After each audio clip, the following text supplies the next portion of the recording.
আজি কাৰেণ্ট আহিব বুলি ভাবিছিলোঁ, আজিও কাৰেণ্ট নাহিল। এতিয়া ক'ৰ পৰা পানী আনিম সেইটো আপোনালোকক দেখাই আছোঁ। ইমান লোকৰ ঘৰৰ পৰা পানী আনিব লাগিব তলৰ পৰা, কাৰণ আমাৰ সেইটো আচলতে আমাৰ কুঁৱাটোৰ পৰা পানী তুলিব নোৱাৰি, সেই মটৰ ফিক্স কৰি ডাইৰেক্ট ওপৰত টেংকিত পানী তোলা হয়। এতিয়া সেইকাৰণে লোকৰ কুঁৱাৰ পৰাই পানী আনিব লাগিব, যিহেতু কাৰেণ্ট নাহিলেই। বাল্টি এটা লৈ লৈছোঁ, কাৰণ মই গধুৰ বাল্টি দাঙিব নোৱাৰোঁ, বহুত হাত বিষায়। এইফালে ডাঙৰ বাল্টি দাঙিবলৈ দিম। এয়া লোকৰ ঘৰ পানী আনিব যাওঁ, সুধি লৈছোঁ পানী আনো বুলি। একো নকয় আনিবলৈ, আনিলেও কিন্তু কৈ লোৱাটো ভাল আৰু নিজৰ কাৰণে। সিহঁতিও ভাল পায় যে কৈ লৈছোঁ বুলি। এনেকৈ নামি যাব লাগে, ডাঙৰ ডাঙৰ শিলগুটি পাৰি থৈছে, দেখিছে আৰু কিমান তলত আছে। বৰ কষ্ট হৈছে দেই। এইটো কুঁৱাটো বহুত ধুনীয়াকৈ থয় তেওঁলোকে, কাৰণ পাত চাত ওপৰৰ পৰা পৰিব বুলি মানে হেৰি হয়, লেতেৰা হ'ব বুলি এনেকৈ টিংপাতখনে ঢাকি থয়। সেইকাৰণে ইয়াৰ পানী খাবলৈও পাৰি, ডাইৰেক্ট খাবলৈ ভাল হয়, আচলতে লেতেৰা নহয় কুঁৱাটো। এয়া ইমান ধুনীয়াকৈ ঢাকি থৈছে।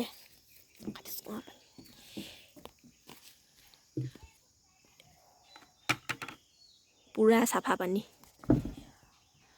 মোৰ মোবাইলটো পৰি নগ'লে আছে দেই। সেইটো আমি থকা ঘৰটো, এইফালৰ পৰা নামি নামি আহি এতিয়া কুঁৱা পালোহি। কুঁৱাৰ ওচৰতে একদম ডাঙৰ ঢেকীয়া গছ এজোপা আছে। এয়া চাওক, আমাৰ তাত সৰু সৰু ঢেকীয়া গছে পোৱা যায় প্লেইনছত, ইয়াত একদম এজোপা ডাঙৰ ঢেকীয়া গছ। খালি ইয়াত খোৱা ঢেকীয়া এজোপা আজিলৈকে দেখিয়ে নাই পোৱা। এইবোৰ বনৰীয়া ঢেকীয়া।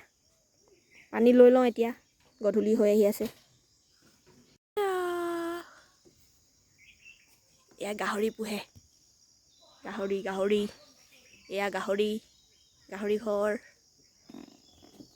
এয়া মানুহৰ ঘৰ। খোৱা পানী নিম ন, যিহেতু আৰখন ল'লে ভাল হয় আৰু।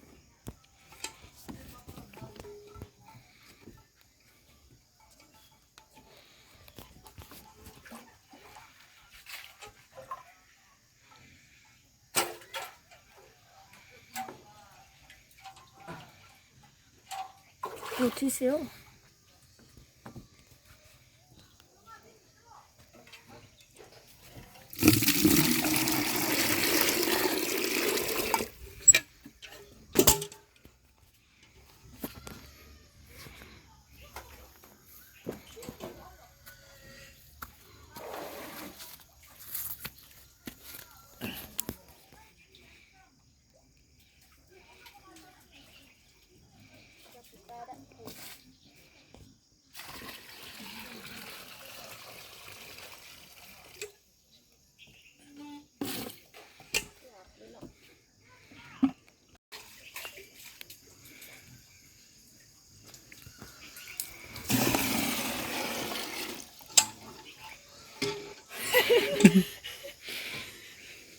ইয়াত চবে আকৌ কলহতহে পানী নিয়ে, খালি কলহত পানী নিয়ে আকৌ অভ্যাস নাই যে আমাৰ। কয় কলহ এটা কিনি ল'ব লাগিব।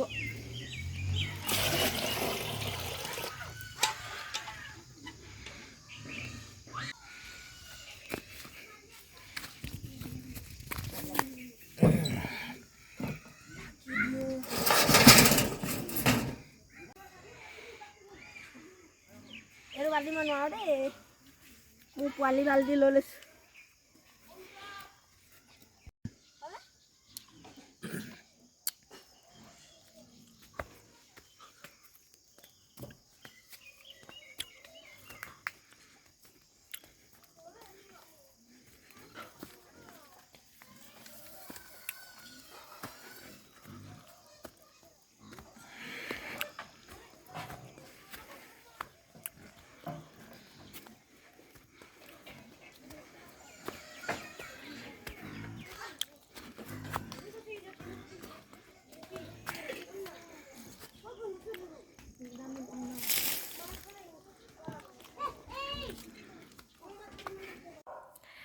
পানী আনি পিনে এতিয়া চাহ বনাই একাপ খাওঁ বুলি লৈছোঁ। এইমাত্ৰ কাৰেণ্টটো আহিছে। লাগ ভাল আজি আহি গ'ল 4 দিনমানৰ পাছত কাৰেণ্ট। চাহ কাপ এতিয়া খাই লওঁ। আজিলৈ বাই বাই।